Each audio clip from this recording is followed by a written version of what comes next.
नमस्कार, हमार बिहार में आपका स्वागत है। आपके साथ मैं हूं करिश्मा। खबरों की करेंगे शुरुआत। सबसे पहले बात करेंगे पटना की, जहां कैबिनेट की बैठक में 5 एजेंडों पर मुहर लगी। पशु एवं मत्स्य संसाधन विभाग में प्रोन्नति की भर्ती और नियमावली की स्वीकृति मिली। सूबे के 8 ब्लॉक में नए भवन और आवासीय भवन निर्माण पर मुहर लगी है। योजना के लिए कुल 187 करोड़ रुपए की स्वीकृति। पुलिस मुख्यालय स्तर पर इन्वेस्टिंग मॉनिटरिंग सेल बनेगा। 7 निश्चय के तहत सबके लिए अतिरिक्त सुविधा मिलेगी। जन्म के 7 दिन में छेद वाले बच्चों को निःशुल्क उपचार और परिवहन व्यवस्था भी मिलेगी। पीएचडी जलापूर्ति योजना के रखरखाव और अनुरक्षण पर कैबिनेट की मुहर लगी है।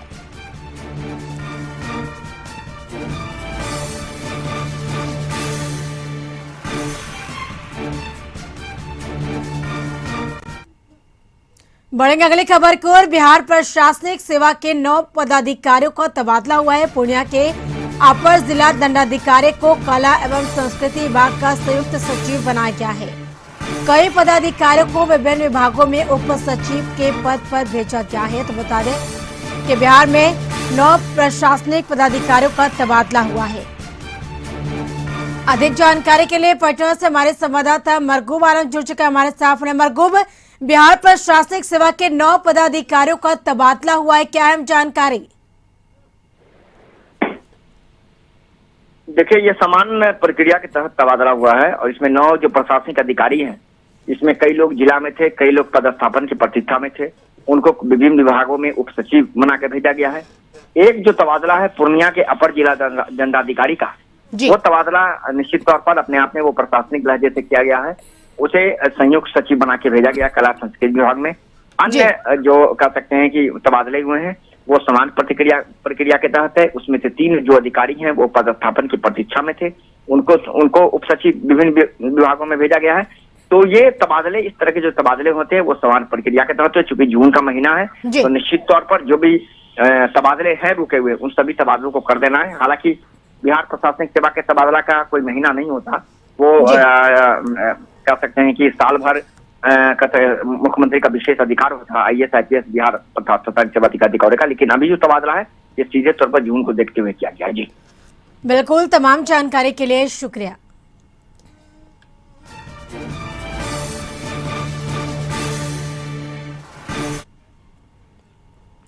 राजधानी पटना के IGMS अस्पताल में स्वास्थ्य मंत्री मंगल पांडे समेत बिहार सरकार के मंत्री नीरज बबलू पहुंचे।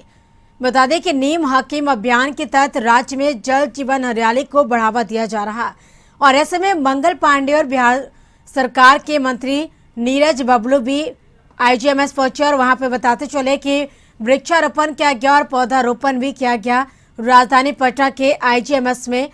तो वही बताते चले कि जल जीवन हरियाली को बढ़ावा भी दिया जा रहा है और ऐसे में आज स्वास्थ्य मंत्री मंगल पांडे, बिहार सरकार के मंत्री नीरज बबलू भी IGMS अस्पताल के अधिकारियों के साथ मिलकर अस्पताल में पौधारोपण किया। पेड़ पौधे से होने वाले फायदे को बताया और कहा कि पेड़ पौधे से हमारा ही कल्याण होगा। तो वही राज्य में चल रहे वैक्सीनेशन पर स्वास्थ्य मंत्री ने कहा कि अगले 6 महीने में 6 करोड़ लोगों को वैक्सीन देना है। इसको लेकर पूरी तैयारी कर ली गई है और लगातार टीका मंगाने का काम किया जा रहा है। मंगल पांडे ने ब्लैक फंगस की दवा की कमी पर कहा कि यह बात सही है कि दवा की कमी है, लेकिन लगातार दवा उपलब्ध अस्पताल को कराया जा रहा है।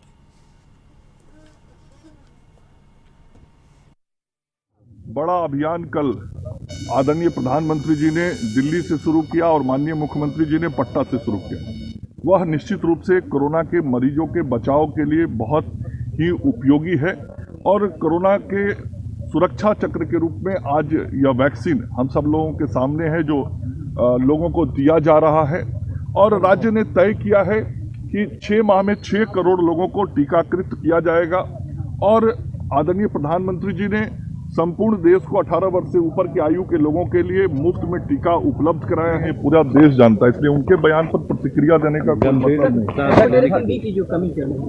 लगातार उपलब्ध कराया जा रहा है। आप सब लोग को मालूम है कि पूरे देश में इसकी समस्या है, लेकिन बिहार पहला राज्य है जिसने एम्फोटेरिसिन दवा मरीजों को उपलब्ध कराई है और हम लगातार प्रयास करते हैं कि लोगों तक इसकी सहजता से उपलब्धता हो। बड़ा अभियान कल आदरणीय प्रधानमंत्री जी ने दिल्ली से शुरू किया और माननीय मुख्यमंत्री जी ने पटना से शुरू किया, वह निश्चित रूप से कोरोना के मरीजों के बचाव के लिए बहुत ही उपयोगी है।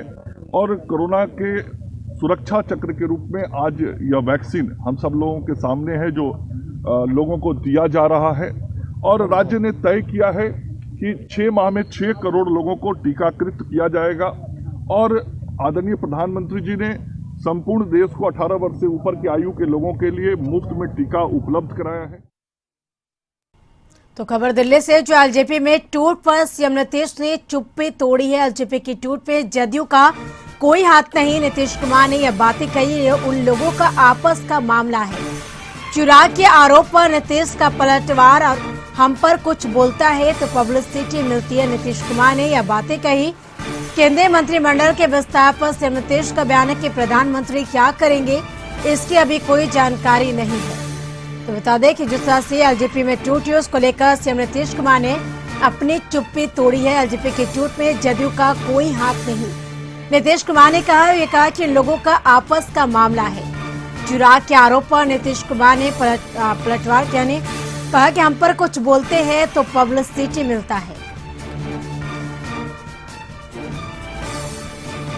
अधिक जानकारी के लिए पटना से हमारे ब्यूरो चीफ अशोक मिश्रा जुड़ चुके हैं हमारे साथ फोन पर। अशोक जी, जिस तरह से एलजेपी में बड़ी टूट हुई तो उसको लेकर लगातार नीतीश कुमार निशाने पर थे, लेकिन अब नीतीश कुमार ने अपनी चुप्पी तोड़ दी है।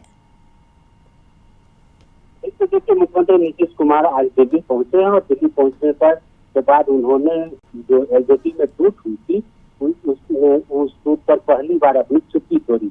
उन्होंने कहा है कि इसमें जदयू की कहीं से भी भूमिका नहीं है और ये उन लोगों के आपस का मामला है।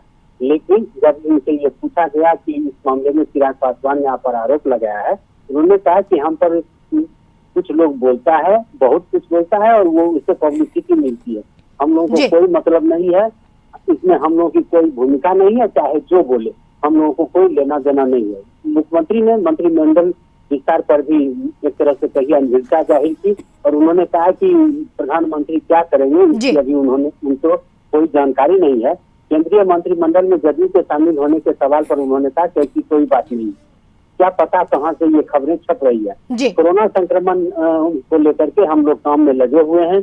कोरोना भी कम हुआ है और कोरोना में मदद, विकास का काम और अब बाढ़ का समय आ गया है। ऐसे में हम लोग काम करते रहेंगे, लेकिन कुछ लोग अपनी पब्लिसिटी के लिए कुछ से कुछ बोलते रहते हैं। कोरोना के टीकाकरण को लेकर के मुख्यमंत्री ने कहा कि हम लोगों ने हर माह 1 करोड़ लोगों को टीका देने का लक्ष्य रखा है। अच्छा माह में 6 करोड़ लोगों को टीका दिया जाएगा।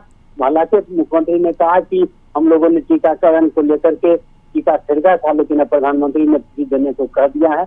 इस तरह से कहिए कि मुख्यमंत्री ने एलजेपी के टूट के मामले में पूरी तरह से अपनी बात रख दी है और चिराग पासवान के द्वारा जो पिछले दिनों से जो भी आरोप लगाए थे उस आरोप को खारिज कर दिया है। दूसरी तरफ केंद्रीय मंत्रिमंडल को लेकर के जो कयास लगाए जा रहे थे उस कयासों को भी उन्होंने तत्काल खारिज कर दिया। मुख्यमंत्री ने कहा कि दिल्ली की यह यात्रा मेरी व्यक्तिगत यात्रा है, मैं यहाँ से दिखाने के लिए यहाँ पे आया हूँ। जी बिल्कुल, तमाम जानकारी के लिए शुक्रिया।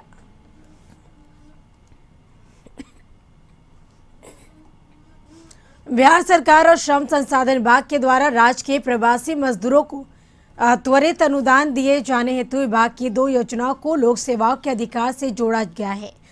इस योजना के शुरू होने से बिहार प्रवासी मजदूर दुर्घटना अनुदान योजना का लाभ अब बिहार के प्रवासी मजदूरों को तय सीमा के अंदर मिल सकेगी। इस योजना के तहत राज्य के बाहर कार्य करने वाले मजदूरों की मृत्यु होने पर 1 लाख और पूर्ण अपंगता होने पर 75,000 और आंशिक अपंगता की स्थिति में 37,500 बिहार सरकार द्वारा राज्य के प्रवासी मजदूरों को मुआवजा के रूप में दिया जाता है। पहले इस योजना को लेने में मजदूरों को काफी समय लगता था, लेकिन श्रम संसाधन मंत्री दिवेश मिश्रा ने कहा कि आवेदन स्वीकृत होने के महज 72 घंटे के अंदर मजदूरों को आरटीजीएस के माध्यम से उनके खाते में अनुदान की राशि पहुंचा दी जाएगी। श्रमिकों को विभाग का अधिकारियों के पीछे ऑफिस का चक्कर न काटना पड़े, इसके लिए हम सभी लोग मिलकर काम कर रहे थे और हम आभारी हैं अपने अपर मुख्य सचिव का कि जिन्होंने तुरंत प्रभार लिया और सभी अधिकारियों के साथ मिलकर के इस योजना को आज कम समय में आप सभी लोगों के बीच लॉन्च करने का अवसर दिया है। ये लोक स्वास्थ्य ये अब जो योजना है वो निश्चित रूप से हमारे जो प्रवासी मजदूर हैं, राज्य के प्रवासी मजदूरों को त्वरित अनुदान देने के लिए इसका लोक सेवाओं के अधिकार से हम लोगों ने इसको। बिहार के सबसे बड़े आदर्श बेऊर जेल की सुरक्षा को खतरा है। यह हम नहीं कह रहे, यह सरकार की एजेंसियां कह रही है। और यह खतरा बेऊर जेल के बगल में बने हुए कई मकानों से है। इसे देखते हुए अब सरकारी अफसर पर इसके निदान की कोशिश शुरू हो गई और इस पूरे मामले में सरकार बेऊर जेल के बगल में बने हुए कई मकानों को तोड़े जाने का प्रस्ताव नगर निगम को भेजा है। गौरतलब है कि बेऊर जेल में कई आतंकी घटना के संदिग्ध आतंकी और कई नक्सली और कई बड़े अपराधी बंद हैं। इसलिए सरकार इसके सुरक्षा से यानी कोई खिलवाड़ नहीं करना चाहती है। लेटर उनका ऑफिशियली हमको नहीं आया है, अभी तो पेपर में हमने आज पढ़ा है, तो लेटर आएगा तो उसके आलोक में कार्रवाई की जाएगी। राज्यसभा सांसद सुशील मोदी ने बाढ़ के अनुग्रह नारायण सिंह महाविद्यालय में चले कोविड-19 वैक्सीन केंद्र का जायजा लिया। इस दौरान उन्होंने भाजपा और जदयू के कार्यकर्ताओं से भी मुलाकात करते हुए कोविड-19 का वैक्सीन लेने वाले लोगों से भी बातचीत की। उन्होंने सलाह देते हुए पूरे परिवार को वैक्सीनेशन करवाए जाने की बात कही। इस मौके पर सुशील कुमार मोदी ने मीडिया से भी मुखातिब हुए और कोविड-19 के टीका के बारे में जानकारी देते हुए कई दावे किए। उन्होंने स्पष्ट रूप से कहा कि आज तक कोविड-19 के टीका लेने से किसी भी व्यक्ति की मौत नहीं हुई है। पर कोरोना का मुकाबला करना है और जो 6 महीने में 6 करोड़ टीका लगाने का जो फैसला किया है, तो मैं बीजेपी के सभी कार्यकर्ताओं से और आम लोगों से अपील करूंगा, इस समय हमारा एक ही मकसद होना चाहिए कि ज़्यादा से ज़्यादा लोगों को टीका केंद्र पर ले जाएं और लोगों को टीका। सीएम नीतीश वीडियो कॉन्फ्रेंसिंग के माध्यम से राज्य स्तरीय बैंकर्स समिति की 76वीं बैठक में शामिल हुए। इस दौरान कोरोना काल में बैंकिंग चुनौतियों पर चर्चा की गई। सीएम ने कहा कि हर ग्राम पंचायत में बैंकों की शाखा खोली जाए। विकास कार्यों के साथ साथ अन्य योजनाओं में भी बैंकों की महत्वपूर्ण भूमिका है। बिहार के विकास में बैंक अपनी सहभागिता और बढ़ाए। बैंकों की शाखा खोलेंगी, बैंकों का विस्तार होगा तो न सिर्फ राज्य और देश का विकास होगा बल्कि बैंकों का खुद का भी विकास होगा।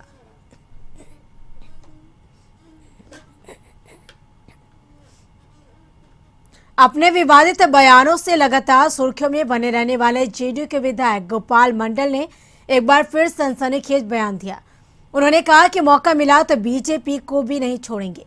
मंडल ने कहा कि नीतीश कुमार प्रधानमंत्री के पद के लायक है। अगर आप बता दें कि अगर बात बन गया तो हम बीजेपी को भी नहीं छोड़ेंगे और निकल जाएंगे। गोपाल मंडल ने दावा किया कि सीएम नीतीश पीएम मटेरियल हैं और उनकी जगह बिहार के मुख्यमंत्री के बजाय दिल्ली में प्रधानमंत्री वाली कुर्सी है। गोपाल मंडल ने कहा कि कांग्रेस आरजेडी जैसे दलों में टूट होना तय है और आरजेडी और कांग्रेस से टूटे हुए विधायक कभी भी बीजेपी में नहीं शामिल होंगे। ऐसे में जेडीयू की ताकत बढ़ेगी तो नीतीश कुमार दिल्ली में दावेदारी भी ठोकेंगे। कांग्रेस में नहीं, आरजेडी में भी फूट हो रहा है। जदयू के बिना किसी का काम चलेगा नहीं। ये कांग्रेस और ये आरजेडी के लोग ये भाजपा में नहीं जा सकता, जदयू में ज्वाइन कर सकता है। अगर खबर सुने तो कोनो गलत खबर सुने। यहाँ रुकेंगे छोटे से ब्रेक के लिए। ब्रेक के बाद जल्द हाजिर होंगे। ऑल इंडिया स्टूडेंट्स फेडरेशन ने सीबीएसई के तर्ज पर विश्वविद्यालय के छात्रों को प्रमोट करने और बीएसएससी का अंतिम परीक्षा बल प्रकाशित करने, स्वास्थ्य केंद्रों में दवा जांच, आवश्यक उपकरण के सुनिश्चित करने से कई अन्य मांगों को लेकर प्रतिरोध दिवस मनाया। प्रतिरोध दिवस पटना कॉलेज गेट पर मनाया गया और केंद्र सरकार और राज्य सरकार के खिलाफ जमकर नारेबाजी की गई। एआईएसएफ का कहना है कि जिस तरीके से सीबीएसई में छात्रों को प्रमोट किया गया, उसी तरह यूनिवर्सिटी के छात्रों को भी प्रमोट किया जाए। जरूरी है पर तैयारी कुछ तो लग तो नहीं रहा कि कुछ तैयारी हो रहा है। हाँ, सब चीज़ खुल गया है तो ये तैयारी कहाँ है। तो राहुल गांधी का बयान सही मानते हैं? सही कहाँ है, बयान सही कहाँ है? वो कह रहे हैं कि तीसरी लहर के पहले सरकार को तैयारी कर लेना चाहिए। कुछ तैयारी नहीं है, कहाँ तैयारी है? सब चीज़ खुलते जा रहा है तो तैयारी इसको कहते हैं, और बीमारी बढ़ेगा इससे। सहरसा समाहरणालय परिसर से जिलाधिकारी कौशल कुमार ने जीविका दीदी के द्वारा 5 कोरोना टीकाकरण जागरूकता रथ को हरी झंडी दिखाकर रवाना किया और इस दौरान उप विकास आयुक्त और जीविका दीदी भी मौजूद थी। इस रथ के माध्यम से जिले के सभी प्रखंडों के टोलों में जाकर वैसे लोग जो दुष्ट प्रचार के शिकार हो चुके हैं उन्हें जीविका दीदी के द्वारा वैसे लोगों को कोरोना वैक्सीन टीकाकरण के प्रति लोगों को जागरूक करेगी। कोरोना वैक्सीन को सफल बनाने के लिए जिला प्रशासन लगातार प्रयास में जुटी है। जिले के विभिन्न इलाकों में दर्जनों टीकाकरण केंद्र खोला गया है ताकि अधिक से अधिक लोगों को आसानी से कोरोना वैक्सीन का टीका दिया जा सके। अभी जिले में चल रहा है उसको लिए लोग जागरूक करने के लिए आज जीविका के द्वारा चिन्हित प्रखंड जहाँ पे थोड़ा सा अभी भी भय भ्रांति उपलब्ध है, पर्याप्त है, वहाँ पे लोग को जागरूक करने के लिए आज ये रथ रवाना किया गया है। तो विभिन्न प्रखंडों के टोलों में जाके जहाँ इस तरह की भ्रांति अभी भी है वहाँ जाके वो जागरूक करेगी ताकि लोग जल्द से जल्द टीकाकरण करवाएं। और हम लोग का लक्ष्य है कि अगले महीने से प्रति महीने हम लोग 3 लाख लोगों को वैक्सीन देने का काम करेंगे। तो यह जीविका के द्वारा अच्छा कार्य किया जा रहा है और इससे हमें उम्मीद है कि जो व्याप्त भ्रांतियाँ जल्दी दूर हो जाएगी। दिल्ली एम्स की टीम ने पटना में 7 दिवसीय प्रशिक्षण का पहला बैच संपन्न किया, जिसमें बिहार के कुल 6 जिले से 36 प्रतिभागी ने भाग लिया, जिसमें 8 नर्सिंग ऑफिसर और 4 डॉक्टर को ट्रेनिंग फॉर ट्रेनर के लिए चुना गया है, जो अपने जिले में जाकर और आसपास के जिले में जाकर लोगों को आईसीयू और कोरोना की तीसरी लहर के लिए तैयार करेंगे। एम्स के विशेषज्ञों का कहना है कि यह बहुत अच्छी पहल है, इससे बहुत कुछ सरल होगा। जबकि प्रशिक्षित होने वाले डॉक्टर और नर्सों ने कहा कि हमारे लिए बिल्कुल नया अनुभव है और हमने यहाँ बहुत कुछ सीखा है। विभाग की तरफ से एक रिक्वेस्ट हमारे एम्स पटना के डायरेक्टर साहब को आया था और जिसमें ये जो ट्रेनिंग है ये 7 दिवसीय ट्रेनिंग है और इसमें 6 बैचेस जो बिहार के लगभग 36 जिलों को कवर किया है। हॉस्पिटल में मरीज अगर कोई क्रिटिकल केयर है, बहुत सीवियर कंडीशन में, गैस्ट्रिक कंडीशन में है, तो उसको कैसे कितना ऑक्सीजन देना है, किस लेवल में देना है, किस पोस्टर में देना है, वेंटिलेटर को कैसे मेंटेन करना है। बिहार गवर्नमेंट के साइड से हमें 7 डेज के लिए एम्स पटना में जो ट्रेनिंग के लिए भेजा है क्रिटिकल केयर यूनिट का, इसमें हमने यहाँ पे सीखने के लिए हमें बहुत कुछ मिला। खगड़िया में कोरोना टीकाकरण अभियान को रफ्तार देने और समाज में टीका को लेकर फैले अफवाह और वहम को दूर करने के मकसद से धर्मगुरुओं और अल्पसंख्यक समुदाय के नेताओं का अधिकारियों के साथ एक महत्वपूर्ण बैठक हुई। इस बैठक की अध्यक्षता जिलाधिकारी आलोक रंजन ने किया। बैठक में विशेषकर अल्पसंख्यक बाहुल इलाके में धीमी रफ्तार से हो रही टीकाकरण पर चर्चा हुई। कोरोना टीका को लेकर अल्पसंख्यक समाज में फैली भ्रांति और दुष्प्रचार पर बैठक में मौजूद इमाम, मौलाना, धर्मगुरु और अलग अलग पार्टी के अल्पसंख्यक नेताओं ने अपना सुझाव रखा। मौलाना और इमाम ने कहा कि टीका किसी की जिंदगी को बचाता है, ना कि किसी की जिंदगी लेता है।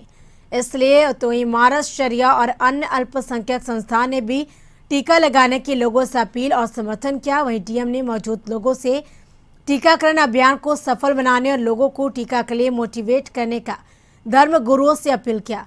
बता दें कि जिले में अब तक 1,85,000 लोगों को कोरोना का टीका लग चुका है। प्रशासन में इस अभियान को तेज करने के लिए मिशन मोड में काम करना शुरू कर दिया है। इसके लिए दर्जनों टीकाकरण केंद्रों के साथ शहर में एक विशेष टीका केंद्र खोला गया है और सुबह 9 बजे से रात के 9 बजे तक टीकाकरण का कार्य होता है। कुल 1,85,000 से ज़्यादा लोगों ने कल तक टीका ले लिया और अब रफ्तार हम धीरे धीरे पकड़ रहे हैं। हम बीच में कुछ भ्रांतियाँ पैदा हो गई थी लोगों के मन में और इसके निवारण के लिए हमने प्रत्येक स्तर पर जो भी यथासंभव प्रयास हो सकता था हम लोग कर रहे थे।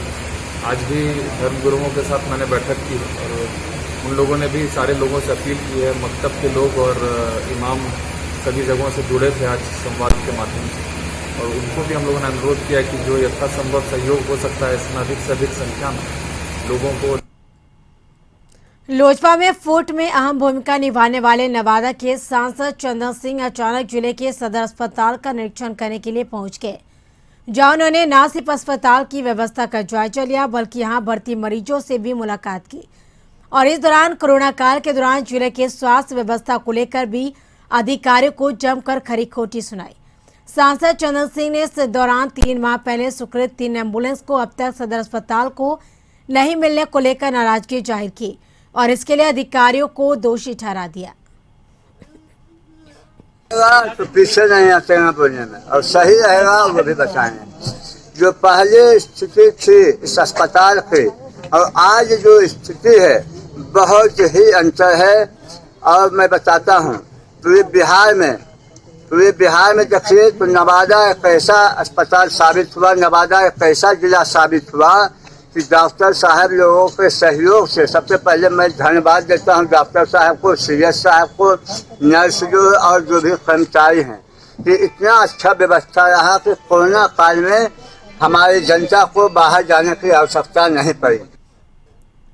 बढ़ती महंगाई शतक पर पार कर चुके पेट्रोल की कीमतों में दरभंगा में जाप से पूर्व पप्पू यादव की बिना शर्त रिहाई की मांग को लेकर जाप पार्टी के कार्यकर्ताओं के द्वारा अनोखा विरोध प्रदर्शन किया गया। जाप कार्यकर्ताओं ने भैंस मार्च निकालते हुए भैंसों पर बैठकर मोटरसाइकिल को खरीदते नजर आए। जन अधिकार पार्टी के तत्वाधान में भैंस मार्च किए हैं कि बिहार सरकार और केंद्र की निकम्मी सरकार ने आज जो जिस तरह से पेट्रोल शतक और सरसों तेल दोहरा शतक लगा चुका है।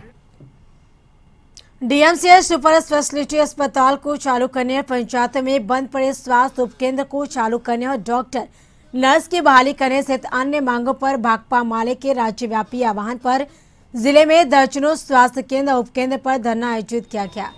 वहीं डीएमसीएच के सुपर स्पेशलिटी अस्पताल के समक्ष भाकपा माले कार्यकर्ताओं ने आक्रोशपूर्ण प्रदर्शन किया और सरकार के खिलाफ जमकर नारेबाजी की।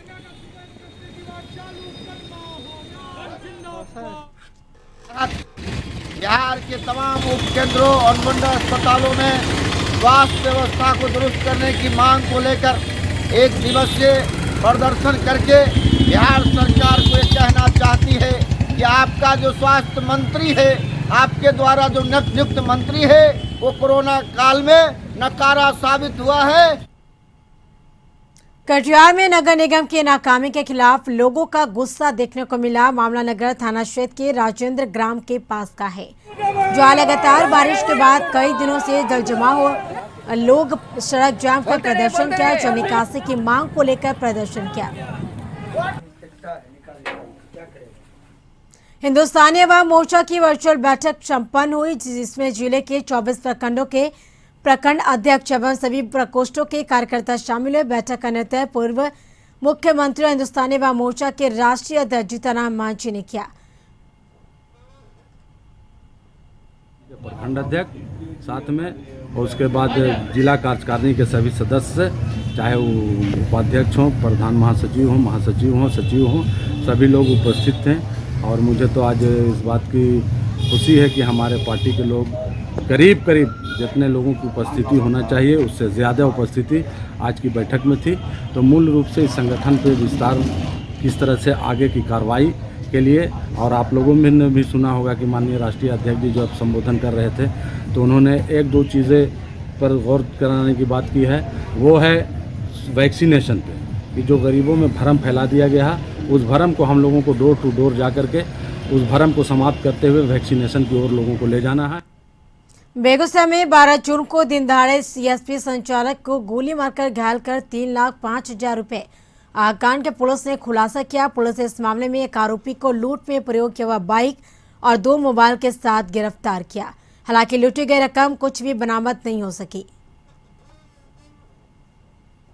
चालक संजीत कुमार राय को अपराध कर्मियों के द्वारा गोली मारी गई थी और उससे 3,05,000 रुपये लूट की घटना खारिज की गई थी। इस संदर्भ में पुलिस अधीक्षक महोदय के निर्देशानुसार एसडीपीओ सदर के नेतृत्व में एक टीम का गठन किया था। उसी टीम के द्वारा वैज्ञानिक अनुसंधान करते हुए इस घटना का उद्भेदन कर लिया गया है। बेगूसराय में भाकपा विधायक और बरौनी वीडियो के बीच कहासुनी हुई, जिसके बाद विधायक ने वीडियो की जमकर क्लास लगा दी। वीडियो और विधायक के बीच नोकझोंक और क्लास लगाने का वीडियो वायरल हो रहा है।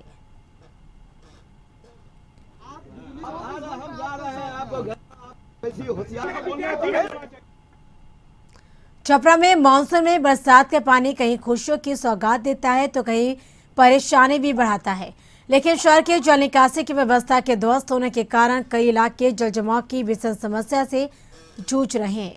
वहीं छपरा शहर के उत्तरी इलाके में बसा पौष इलाका शक्तिनगर पिछले कई वर्षों से जल जमाव की समस्या झेल रहा है। नरकटियागंज के पुरुषोत्तमपुर थाना के परसा गांव में नौखनिया नदी में डूबने से 2 बच्चों की मौत हो गई। मृत बच्चे की पहचान पुरुषोत्तमपुर के परसा गांव की आरबी अंसारी का 6 वर्षीय पुत्र मोसाहेब अंसारी और शमशाद अंसारी का 6 वर्षीय पुत्र साजिद अंसारी के रूप में की गई है।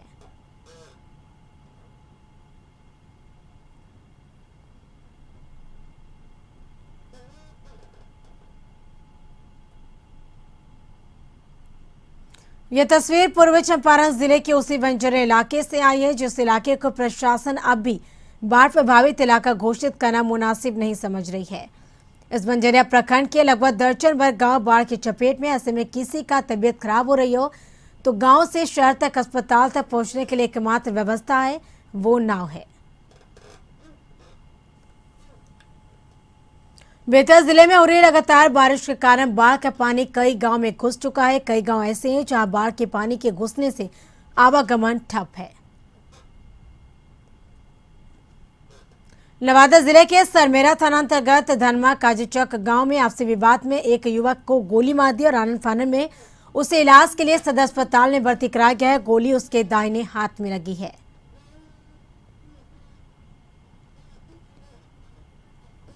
इसके साथ बिहार की खबरों में फिलहाल इतना ही। आप बने रहिए कशिश न्यूज के साथ। नमस्कार।